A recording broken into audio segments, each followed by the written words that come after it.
ஆண்டவராகிய இயேசு கிறிஸ்துவின் நாமத்தில் உங்கள் யாவருக்கும் என் அன்பின் நல்வாழ்த்துக்கள். போன வாரத்தில் நாங்கள் இஸ்ரவேலிலிருந்து உங்களோட பல காரியங்களை நம்ம பகிர்ந்து கொண்டோம். இஸ்ரேல் தேசத்திற்காக மன்றாடி கர்த்தருடைய பாதத்தில் ஜெபம் பண்ணினோம். இன்றைக்கி இந்தியாவிலிருந்து உங்களோட நான் பேசுகிறேன்.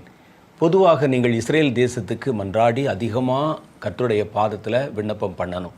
காரணம் என்னன்னு கேட்டால், கர்த்தர் நமக்கு வைத்திருக்கிற எழுப்புதல். இந்த எழுப்புதலில் மிக முக்கியமான ஒரு பகுதி, எழுப்புதல் 3 பகுதியாக இருக்குது. முதல் பகுதி நீங்கள் பார்த்தீங்கன்னா இந்தியாவில் ஆரம்பிக்கும். கர்த்தருடைய வாக்குத்தத்தம் அது. இந்தியாவிலிருந்து இந்த எழுப்புதல் ஆரம்பிக்கும். அதுக்கப்புறம் இந்தியா முழுவதிலும் அந்த எழுப்புதல் உண்டாகும். அதில் குறிப்பாக நம்முடைய தென்னிந்தியாவிலிருந்து எழுப்புதல் துவங்கி வட இந்தியாவுக்குள்ளெல்லாம் அது பரவி செல்லும். அதற்கு பிறகு இந்த எழுப்புதல் உலக எழுப்புதலாக மாற்றப்படும். ஏன்னா கர்த்தருக்கு இந்த கடைசி கால எழுப்புதலில் உலகம் தழுவின ஒரு எழுப்புதல் அவசியப்படுகிறது. எழுப்புதலை பற்றி நிறைய செய்திகள் நாங்கள் உங்களிடத்தில் பகிர்ந்திருக்கிறோம். நீங்களும் பல காரியத்திற்காக எழுப்புதலுக்காக ஜெபித்திருக்கிறீர்கள். எழுப்புதல் என்பது ரொம்ப பிரதானமான ஒன்று. கடைசி காலத்தில் பரலோகமே எதிர்பார்த்து கொண்டிருக்கிற ஒரு மிக முக்கியமான நிகழ்வு இந்த எழுப்புதல் தான். எழுப்புதல் வந்தால்தான் அதை தொடர்ந்து கர்த்தருடைய ராஜ்யம் வர முடியும், கர்த்தருடைய 2வது வருகை வர முடியும். அப்போ இந்த எழுப்புதலில் 3 பிரிவுகள் இருக்கிறது. அதில் 3வது பிரிவாக முதல்ல இந்தியாவில் தென்னிந்தியாவில் ஆரம்பிக்கும். இந்தியா முழுவதும் அது பரவும். அப்புறம் அது உலக எழுப்புதலாக பல தேசங்களுக்குள்ளே போகும். போய்கொண்டிருக்கும் போதே ஒரு கிளை இஸ்ரவேல் தேசத்துக்குள்ள யூதர்களுக்கு நடுவிலே இந்த எழுப்புதல் உண்டாகும். ரோமருடைய புஸ்தகம் 11வது அதிகாரத்தில் இஸ்ரவேலர்கள் எல்லோரும் இவ்விதமாக ரட்சிக்கப்படுவார்கள் என்று இஸ்ரவேலர்களுக்கு நடுவிலே நடக்கிற ஒரு எழுப்புதலை குறித்து வாக்குத்தத்தம் சொல்லப்பட்டிருக்கிறது. அதனால தான் அந்த எழுப்புதல் தரிசனத்தை பெற்ற இந்தியர்களான நம்மோடு கர்த்தர் உலக எழுப்புதலை குறித்து பேசுகிறார், யூதர்களுடைய எழுப்புதலை குறித்து பேசுகிறார். இதன் காரணமாகத்தான் சில வருடங்களாக இஸ்ரவேல் தேசத்துக்குள்ளே பிரயாணம் போய் அந்த தேசத்தினுடைய சூழ்நிலை, யூதர்கள் இப்போ எப்படி இருக்கிறாங்க, அதில் கர்த்தருடைய சுவிசேஷம் அறிவிக்கப்படுவதற்கு என்ன வாய்ப்பு இருக்கிறது, அந்த எழுப்புதல் வருவதற்கு முன்பாக அந்த தேசத்தில் நம்ம செய்ய வேண்டிய ஆயத்த பணிகள் என்ன என்பதற்காகத்தான் கர்த்தர் நம்மோடு கூட பேசி தெளிவான திட்டங்களை கொடுத்து அந்த தேசத்துக்குள்ளே அனுப்ப ஆரம்பித்தார். அப்போ அந்த எழுப்புதல் திட்டத்தில் தரிசனத்தில் நாங்களும் பங்கு பெறுகிறோம் என்று ஒரு கூட்டம் பேர் நாங்கள் போகும்போதெல்லாம் எங்களோடு கூட கடந்து வருகிறார்கள். இந்த முறை ஏறத்தாழ 360 பேருக்கும் அதிகமான பேர் எங்களோட கடந்து வந்து தேசம் முழுவதையும் சுற்றி ஜெபம் பண்ணி கர்த்தருடைய எழுப்புதலுக்காக அந்த தேசத்தை ஆயத்தப்படுத்தி கொண்டிருக்கிறோம். அப்போ இந்த காரியங்களுக்காகத்தான் நாங்கள் சென்ற முறை அங்கே போயிருந்தோம். அங்கே என்ன நடக்குது, கர்த்தர் அந்த எழுப்புதலை குறித்து என்ன பேசுகிறார், அவர்களுக்கு சொல்லப்பட்ட காரியம் என்ன, வாக்குத்தத்தம் என்ன, அந்த எழுப்புதல் ஏன் முக்கியமானது, அந்த எழுப்புதலுக்காக நாம் என்ன செய்யணும் என்ற பல காரியங்களைத்தான் ஒரு 12 மணி நேர உபவாச ஜெபமாக இஸ்ரவேல் தேசத்திலிருந்து நாங்கள் பேசினோம். நீங்கள் கேட்டீங்க. அதுக்கு பிறகு நம்ம இப்போது நேரலையிலே உங்களை சந்திக்கிறேன். நம்ம இதுக்கு முன்னால் நம்முடைய நிகழ்ச்சியில் சந்தித்து கொண்ட போது இந்த ஜெபிக்கலாம் வாங்க நிகழ்ச்சியிலே நாம் ஆராய ஆரம்பித்தது கர்த்தருடைய கடைசி கால அபிஷேகங்கள். கடைசி காலத்திற்கென்று கர்த்தர் அபிஷேகத்தை வைத்திருக்கிறார். ஆவியானவர் ஒருவர் தான். அவர் ஒவ்வொரு காலத்திற்கும் ஏற்ற மாதிரி அந்த அபிஷேகம், அந்த ஆவியானவர் மனிதர்களோடு இணைந்து கிரியை செய்கிறார். பழைய ஏற்பாட்டு காலத்தில் பரிசுத்த ஆவியானவர் கிரியை செய்த விதங்கள் வேறு, புதிய ஏற்பாட்டு காலத்தில் பரிசுத்த ஆவியானவர் மனிதர்களோடு இருந்து கிரியை செய்த விதங்கள் என்பது வேறு. அதே போல தான் இனி வருகிற கடைசி காலத்தில் பரிசுத்த ஆவியானவர் நம்மோடு கூட இருந்து செயல்பட போகிற கிரியைகள் வேறு. ஏன் அப்படின்னு கேட்டிங்கன்னா, ஒவ்வொரு காலத்திலும் கர்த்தருடைய பிள்ளைகள் சந்திக்கக்கூடிய பிரச்சனைகள் வித்தியாசமானவைகள். அவர்கள் அந்த காலங்களில் நடந்து கொள்ள வேண்டிய தேவனுடைய திட்டம் வித்தியாசமானது. அப்போ அந்த அபிஷேகம் என்ன செய்யுதுன்னா, அதற்கு ஏற்ற விதத்திலே நம்மை வழிநடத்துவதற்காக அந்த அபிஷேகம் நமக்குள்ளே கொடுக்கப்படுகிறது.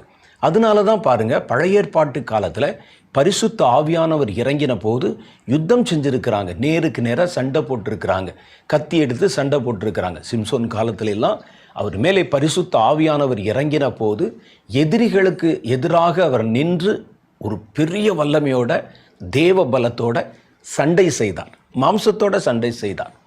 புதிய ஏற்பாட்டு காலத்தில் வித்தியாசமாய் ஆவியானவர் கிரியை செய்தார். கர்த்தருக்கென்று இரத்தம் சிந்துவதற்கு துணிச்சலை கொடுத்ததும் ஆவியானவர் தான். அநேக ஜனங்களிடத்திலே அற்புதங்களை செய்து தம்முடைய அற்புத வல்லமை வெளிப்படுத்தினதும் ஆவியானவர் தான். பழைய ஏற்பாட்டு காலத்தில் அந்த அபிஷேகத்தில் இந்தந்த காரியங்கள் அவர்களுக்கு தேவைப்பட்டது.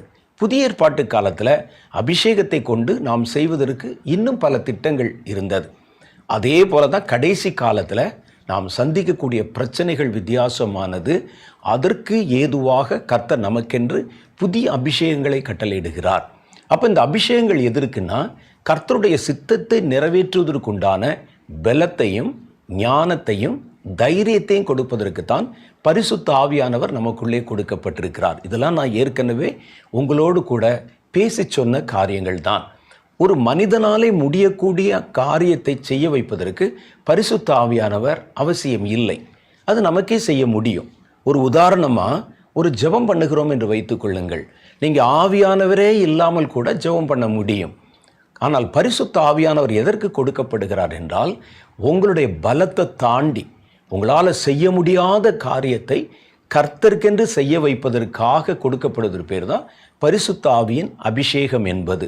அப்போ இந்த அபிஷேகம் கடைசி காலத்தில் எப்படியெல்லாம் வித்தியாசமாக கிரியை செய்யும், இந்த அபிஷேகம் யாருக்கெல்லாம் அவசியப்படுகிறது, அந்த அபிஷேகத்தை வைத்து உங்கள் கடைசி காலத்தில் கர்த்தருடைய என்னென்ன திட்டங்களை சித்தங்களை நிறைவேற்ற வேண்டும் என்பதை பற்றி தான் நம்ம ஆராய ஆரம்பித்தோம்.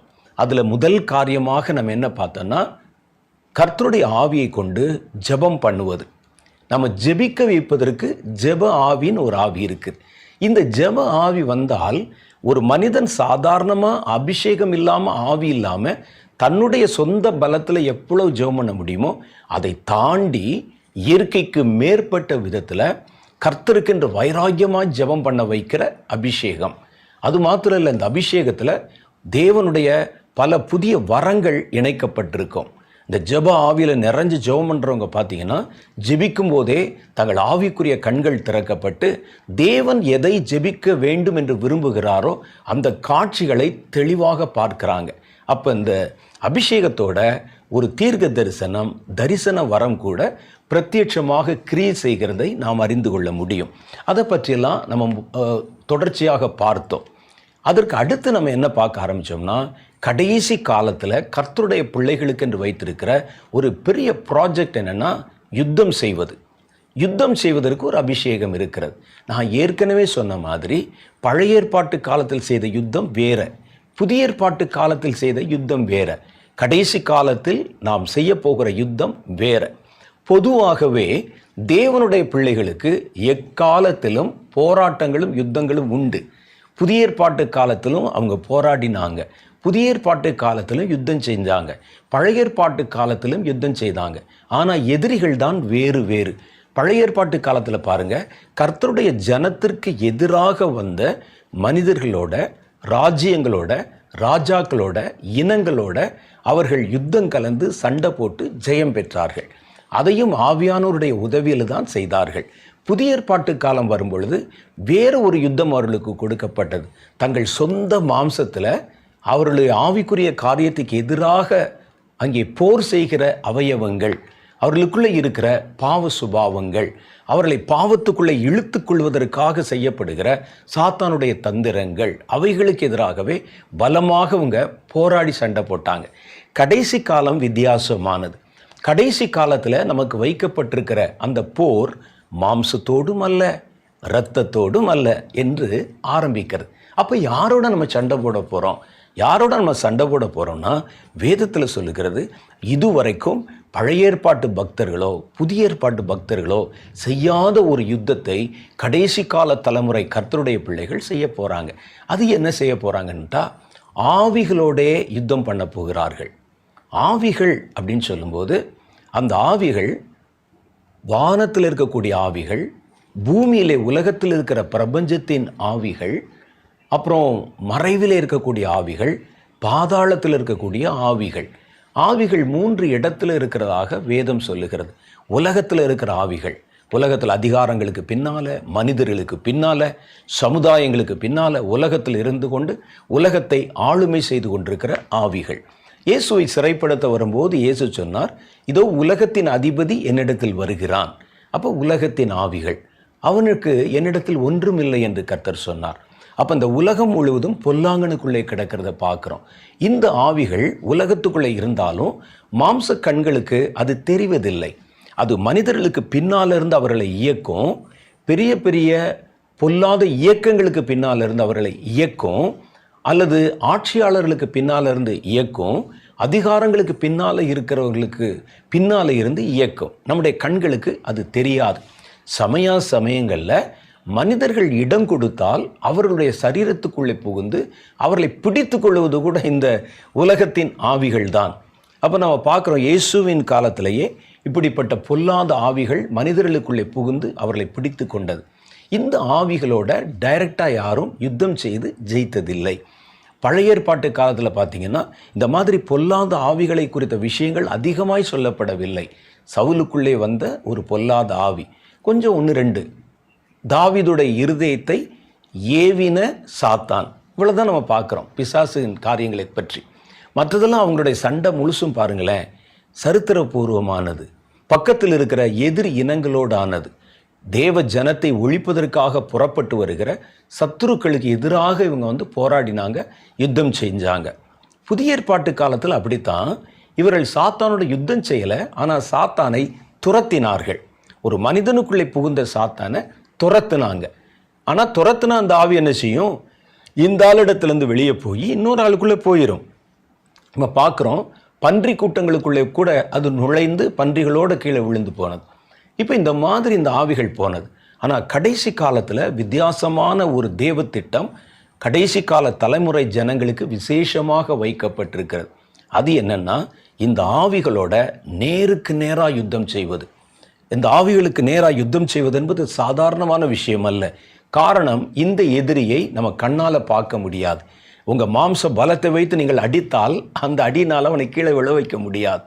இதை குறித்து தான் எபேசியருக்கு எழுதின நிருபம் 6வது அதிகாரத்தில் நமக்கு சொல்லப்பட்டது.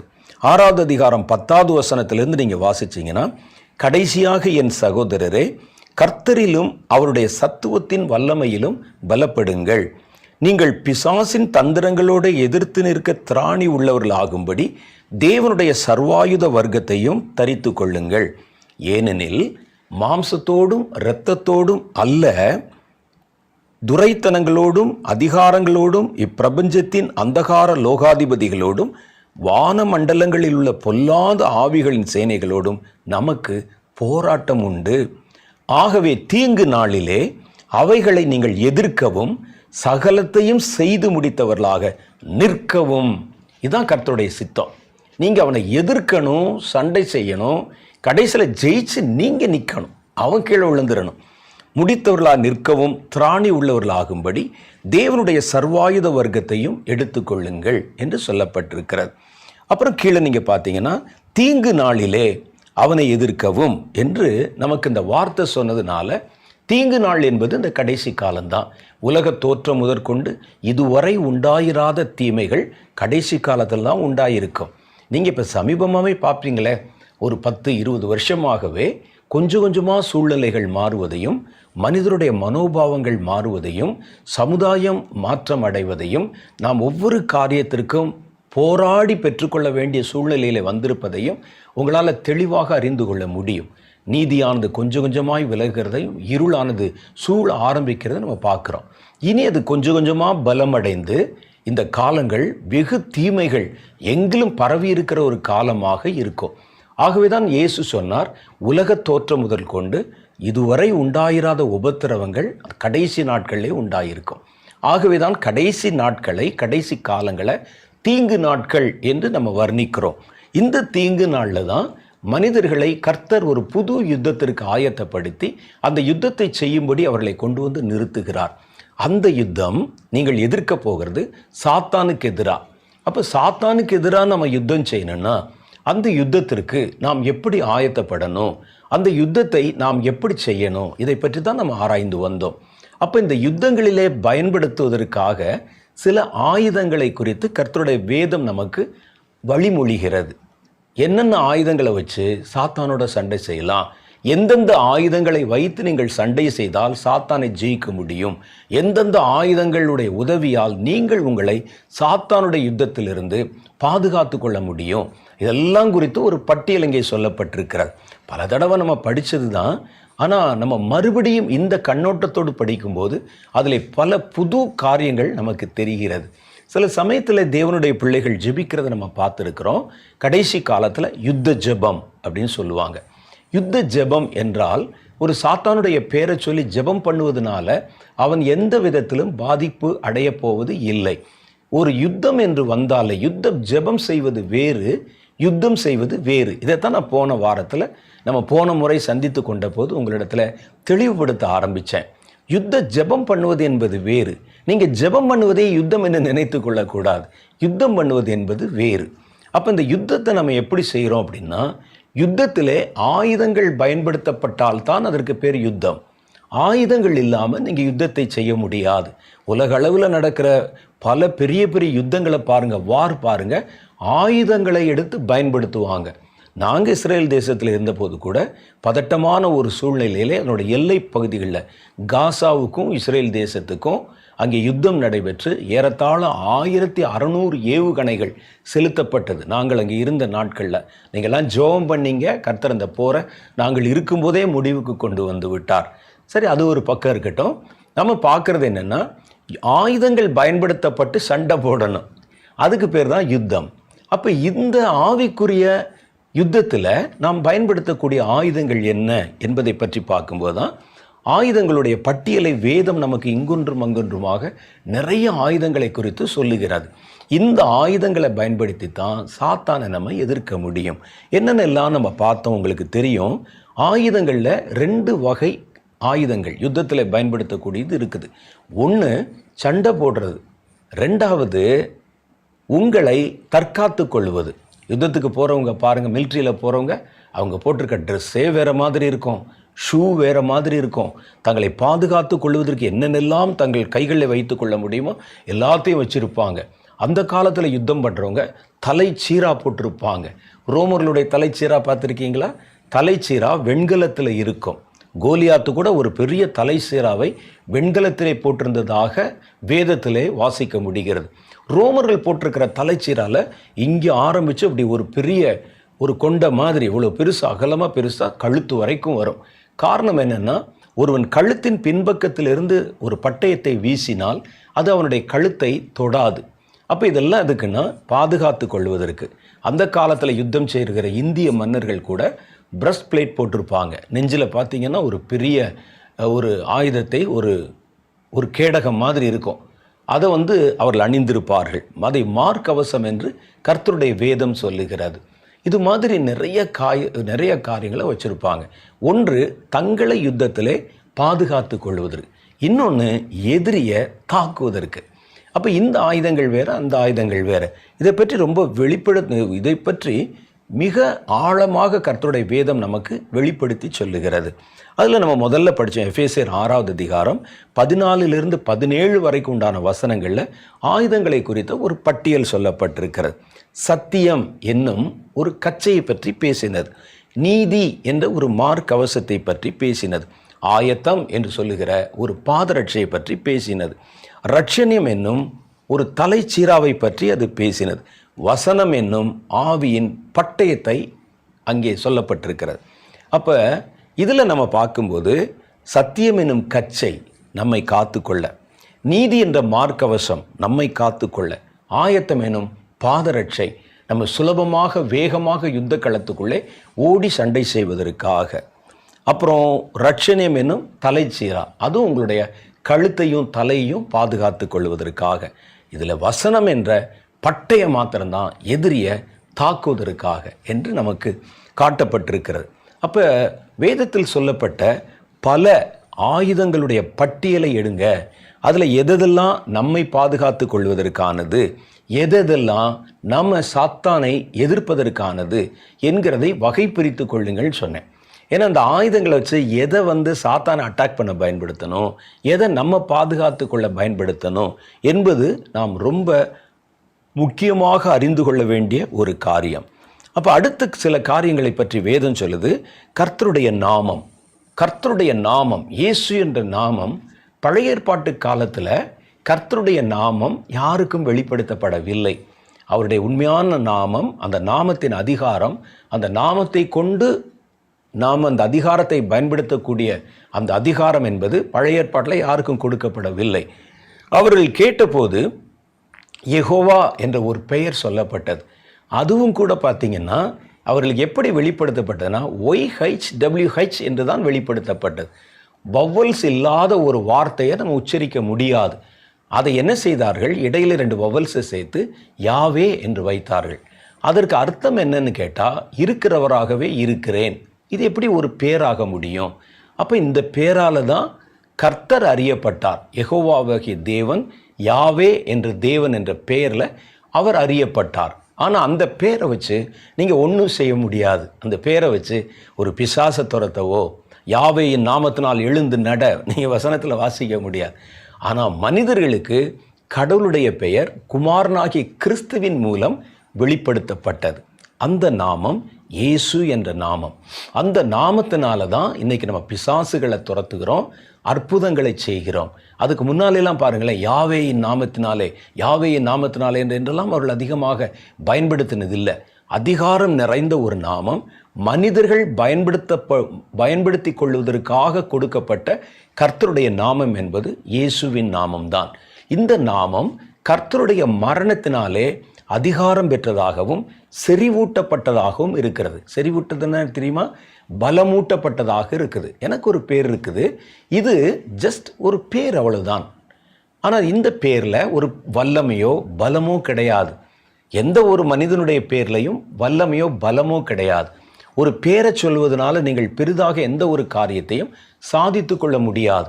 ஆனால் இயேசுனுடைய பெயர் எல்லா அதிகாரங்களையும், பரலோகத்தின் அதிகாரங்களையும் உள்ளடக்கி செறிவூட்டப்பட்ட ஒரு நாமம். அதுதான் இயேசுவின் பெயருக்கும் மற்ற பெயர்களுக்கும் இடையில உண்டான வித்தியாசம். இயேசுனுடைய பெயர் எதனாலே பலப்படுத்தப்பட்டிருக்கிறது, எதனாலே அறிவூட்டப்பட்டிருக்கிறது, எதனாலே அதிகாரம் ஊட்டப்பட்டிருக்கிறது என்று யோசித்தால், அவர் சிலுவையில் சிந்தின இரத்தத்தினால அவருடைய நாமம், அவர் சிலுவையில் சிந்தின இரத்தத்தினால பெற்றுக்கொண்ட அதிகாரங்களை அவருடைய நாமத்தின் மூலமாக அவர் பயன்படுத்துகிறார். அந்த நாமத்தை நீங்கள் சொல்லும் போதே அவர் சிலுவையிலே நமக்கு வாங்கி கொடுத்த வெற்றி இருக்கு பாருங்க, இந்த நாமத்தின் வழியாக நம்மாலே உபயோகப்படுத்தி கொள்ள முடிகிறது.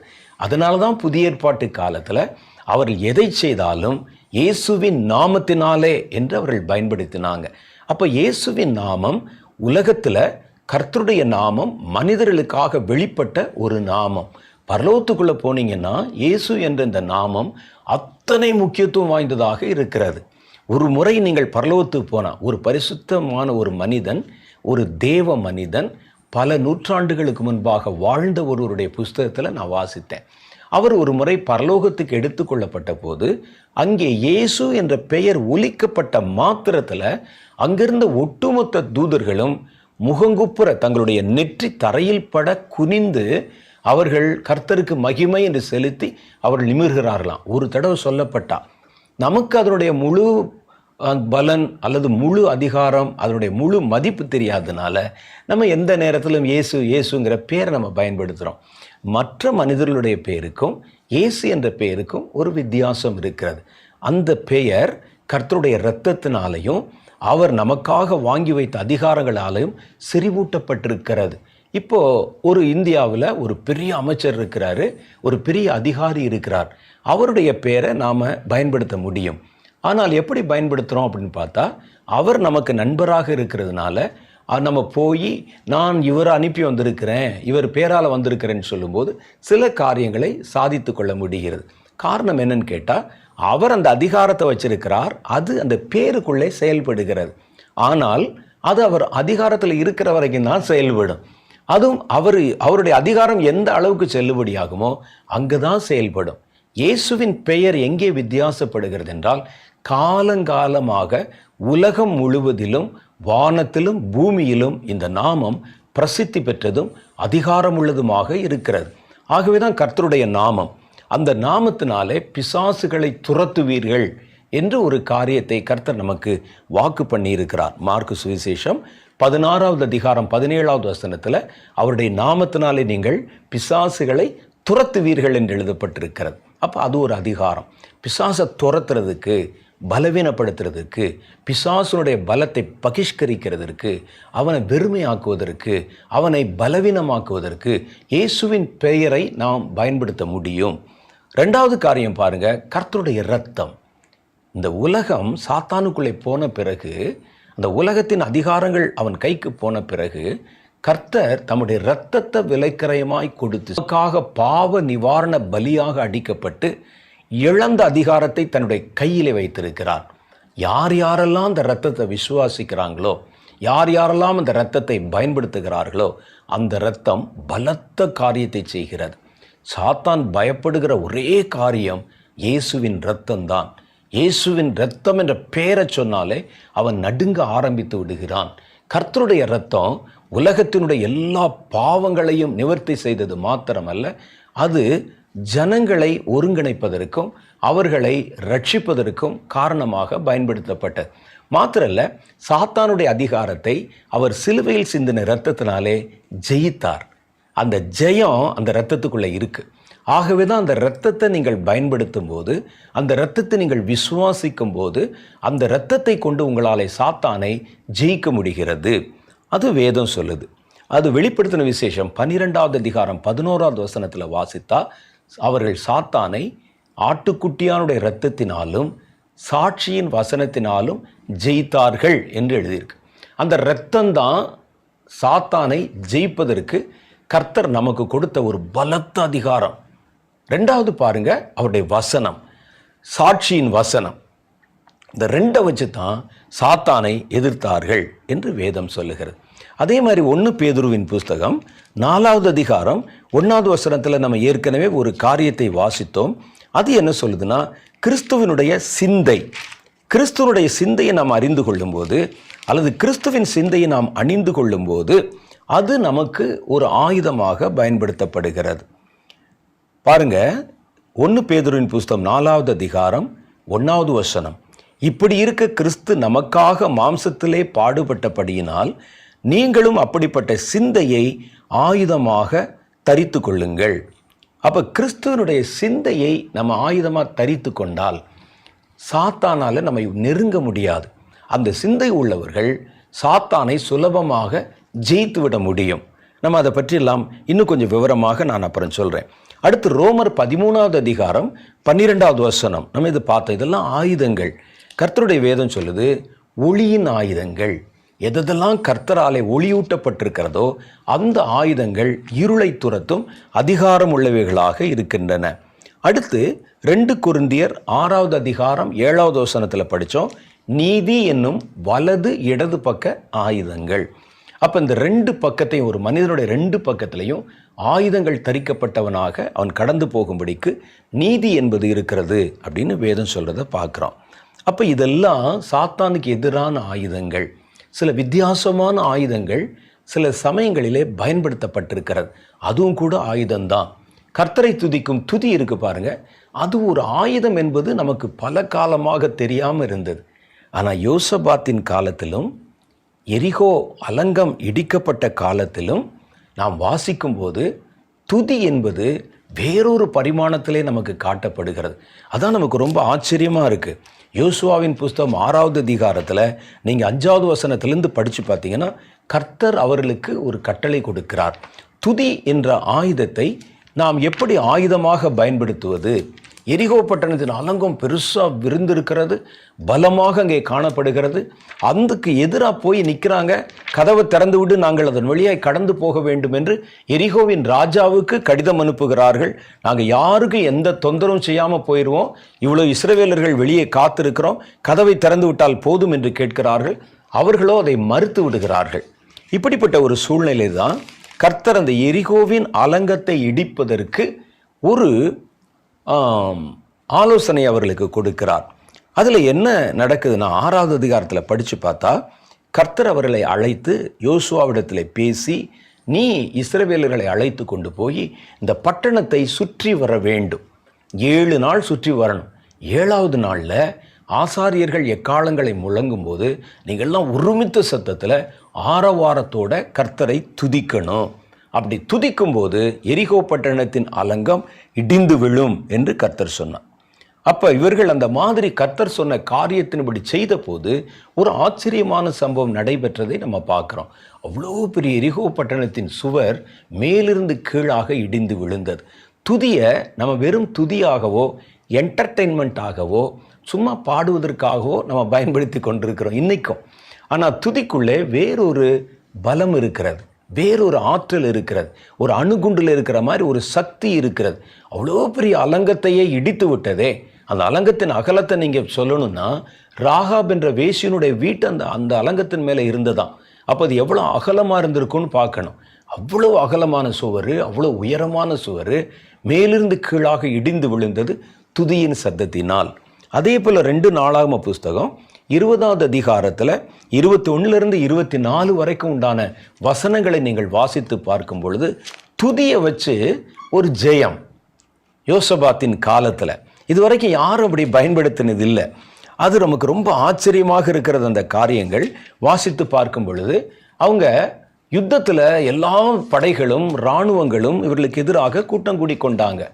இவர்களுடைய இராணுவத்தின் தொகையை எண்ணிக்கையை கணக்கு பார்த்தா ரொம்ப கொஞ்சமாக இருக்குது, அவர்களை எதிர்க்கக்கூடாததாக இருக்கிறது. அப்படிப்பட்ட ஒரு சூழ்நிலையிலே யோசபாத் துதிக்கிறவர்களை இராணுவத்தில் முன்னால் அனுப்பினானா. இது மாதிரி நீங்கள் எந்த இராணுவத்தையும் பார்த்துருக்க முடியாது. ஒரு இராணுவத்தில் பாட்டு பாடுறவங்க முன்னால் போய் பாடிக்கிட்டு போனால் எப்படி இருக்கும்? அதை பார்க்குற எதிரி என்ன நினைப்பான்? ஆனால் அவர்கள் அதை செய்தார்கள், ஜெயத்தை பெற்றார்கள். பாருங்க, 2 நாளாகம புஸ்தகம் 20வது அதிகாரம் 20வது வசனம். அவர்கள் அதிகாலமே எழுந்திருந்து தெக்கோவாவின் வனாந்திரத்துக்கு போக புறப்பட்டார்கள். புறப்படுகையில் யோசபாத் நின்று, யூதாவே, எருசலேமின் குடிகளே, நீங்கள் கேளுங்கள், உங்கள் தேவனாகிய கர்த்தரை நம்புங்கள், அப்பொழுது நிலைப்படுவீர்கள். அவருடைய தீர்க்கதரிசிகளை நம்புங்கள், அப்பொழுது சித்தி பெறுவீர்கள் என்றான். பின்பு அவன் தன் ஜனத்தோடே ஆலோசனை பண்ணி பரிசுத்தமுள்ள மகத்துவத்தை துதிக்கவும் ஆயுதம் அணிந்தவர்களுக்கு முன்பாக நடந்து போய் கர்த்தரை துதியுங்கள், அவர் கிருபை என்றும் உள்ளதென்று கர்த்தரை பாடவும் பாடகரை நிறுத்தினான். அவர்கள் பாடி துதி செய்ய தொடங்கின போது யூதாவுக்கு விரோதமாய் வந்து பதிவிருந்த அம்மோன் புத்திரரையும் மோவாபியரையும் சேயீர் மலை தேசத்தாரையும் ஒருவருக்கு ஒருவர் விரோதமாக கர்த்தர் எழும்ப பண்ணினதினால் அவர்கள் வெட்டுண்டு விழுந்தார்கள். எப்படியெனில் அம்மோன் புத்திரருக்கும் மோவான் புத்திரருக்கும் சேயீர் மலை தேச குடிகளை சங்கரிக்கவும் அழிக்கவும் அவர்களுக்கு விரோதமாக எழும்பினார்கள். சேயீரின் குடிகளை அழித்து தீர்ந்த போது தாங்களும் தங்களில் ஒருவரை ஒருவர் அழிக்கத்தக்க விதமாக கை கலந்தார்கள் என்று எழுதியிருக்கு. ஒரு படையில், ஒரு இராணுவத்தில், ஒரு யுத்தத்தில் துதியை வச்சு ஜெயிச்ச சம்பவம் இங்கே சொல்லப்பட்டிருக்கிறது. நம்ம வெறும் துதி தானே என்று நம்ம நினைக்கிறோம். துதி மாத்திரம் இல்லை, கர்த்தருக்கு எடுத்த காரியங்கள் ஒவ்வொன்றிலும் பின்னால் நீங்கள் பார்த்தீங்கன்னா ஒரு பெரிய ஆற்றல், ஒரு பலம் இருக்கும். அதை தெரிந்து கொள்வதுதான் சிறப்பு. இயேசுங்கிற பேரை சொல்கிறோம், அந்த இயேசுங்கிற பேருக்கு பின்னால் ஒரு பெரிய அதிகாரம் இருக்கும். வசனம் ஏதோ ஒரு பைபிளை நம்ம தூக்கி கொண்டு போகிறோம், காலையில் எழுந்திரிச்சு கொஞ்சம் படிக்கிறோம். ஆனால் அது என்னென்னு உங்களுக்கு தெரியுமா? சிலர் ஆயுதங்கள் என்று தெரியாமலே, ஒரு பலத்த காரியம் என்று தெரியாமலே சும்மா சாதாரணமாக கையாளுகிறதை நம்ம பார்த்துருக்கிறோம். அது மாதிரி தான் நம்ம பயன்படுத்துகிற தேவத்துவத்தின் காரியங்கள். ஒவ்வொன்றுக்கு பின்னாலேயும் ஒரு பெரிய பலம், ஒவ்வொன்றுக்கு பின்னாலேயும் ஒரு பெரிய அதிகாரம், ஒவ்வொன்றுக்கு பின்னாலேயும் ஒரு பெரிய ஆற்றல் ஒளிந்திருக்கிறது. அதை எங்கே எப்படி சரியாக பயன்படுத்தணும் என்பதில் தான் அந்த விசேஷம் அடங்கி இருக்கிறது. அப்போ நம்ம இதெல்லாம் வச்சு எடுத்து பார்த்தோம். நாமம், இரத்தம், வசனம், கிறிஸ்துவின் சிந்தனை, ஒளியின் ஆயுதங்கள், நீதி, துதி, இதெல்லாம் ஆயுதங்கள், எதிர்க்கும் ஆயுதங்கள், சாத்தான தற்ற ஆயுதங்கள், நம்மை பாதுகாத்து கொள்ளும் ஆயுதங்கள். அப்போ இந்த பாதுகாத்து கொள்ளும் ஆயுதங்கள் வரும்போது அதில் நம்ம நிறையா பார்த்தோம். சத்தியம் என்னும் கச்சை, நீதி என்னும் மார்க்கவசம், ஆயத்தம் என்னும் பாதரட்சை, ரட்சணியம் என்னும் தலைச்சீரா. இதெல்லாம் நமக்கு நிறைய காரியங்கள் நம்மை பாதுகாக்கிறது. சில ஆயுதங்கள் பாதுகாக்கவும் செய்து தாக்கவும் செய்து. கர்த்தருடைய நாமம் பலத்த துருகம், அது என்னை பாதுகாக்கும். அப்போ இதில் நம்ம என்ன செய்யணும்னா, யுத்தம் செய்ய புறப்படும் போது நீங்கள் முதல்ல உங்களை பாதுகாத்து கொள்ளுகிற விஷயங்களை கவனமாக நீங்கள் இருக்கீங்களான்னு நீங்கள் பார்க்கணும். ஏதோ ஒரு ஜெப குறிப்பு சொல்கிறாங்கன்னு சொன்னோடனே முழங்கால் போட்டுறக்கூடாது. வந்து சாத்தானுக்கு எதிராக யுத்தம் செய்ய போகிறேன்னு போய் நின்றக்கூடாது. அதனால தான் வேதம் சொல்லுது, நம்ம போகிற யுத்தம் என்பது யுத்தம். அவன் கையிலையும் ஆயுதங்கள் இருக்கிறது. யுத்தம் என்றால் 2 பக்கத்துலேயும் ஆயுதங்கள் இருக்கும், வெப்பன்ஸ் இருக்கும். சும்மா போய் நம்ம கையை நீட்டினோடனே கீழே விழுந்துட மாட்டாங்க யாரும். அப்போ அதற்கு ஏற்ற தகுதி நமக்குள்ளே இருக்கணும். அதைத்தான் நம்ம முதல்ல பலப்படுத்தி கொள்ளணும். ஒரு காரியத்தில் யுத்தத்தை செய்ய போவதற்கு முன்பாக நீங்கள் உங்களை ஆயத்தப்படுத்தி கொள்ளணும். சாத்தான் எங்கிருந்து தாக்குவான், எப்படி இந்த தாக்குதல் வரும் என்பதில் ரொம்ப கண்ணும் கருத்துமாக இருக்கணும். முதல் காரியம் பாருங்கள், ரட்சண்யம் இருக்குதான்னு முதல் நீங்கள் பார்த்துக்கங்க. நீங்கள் ரட்சிக்கப்பட்டு கர்த்தரிடத்திலிருந்து ரட்சிக்கப்பட்டுனா உங்களுக்கு தெரியும், பாவத்திலிருந்து விடுதலையாகி கர்த்தரோடு இணைக்கப்படுவதற்கு பேர் தான் ரட்சிப்பு. ஒரு மனிதன் பாவத்தினால் வருகிற தண்டனையில் இருந்தும் பாவத்தினால் வருகிற குற்றச்சாட்டில் இருந்தும் விடுவிக்கப்பட்டிருக்கிறான் பாருங்க, அதுக்கு பேர் தான் ரட்சிப்பு. நான் ஒரு காலத்தில் கர்த்தருக்கு எதிராக பாவம் செய்தேன். அப்புறம் கர்த்தரிடத்தில் வந்து பாவம் அறிக்கை செய்து மன்னிப்பு பெற்றேன். கர்த்தர் தம்முடைய இரத்தத்தினால என்னை கழுவினார். இது பேர் தான் ரட்சிப்பு. கழுவின மாத்திரத்தில் என்னை பிடித்திருந்த பாவ பழக்கங்களின் கட்டுக்கள் அறுந்து போனது. 2வது, பாவத்திற்கென்று நான் செலுத்த வேண்டிய விலைக்கரையும் செலுத்தப்பட்டு விட்டது. நான் இப்போ ஃப்ரீ ஆகிட்டேன், கர்த்தரோடு இணைக்கப்பட்டுட்டேன்.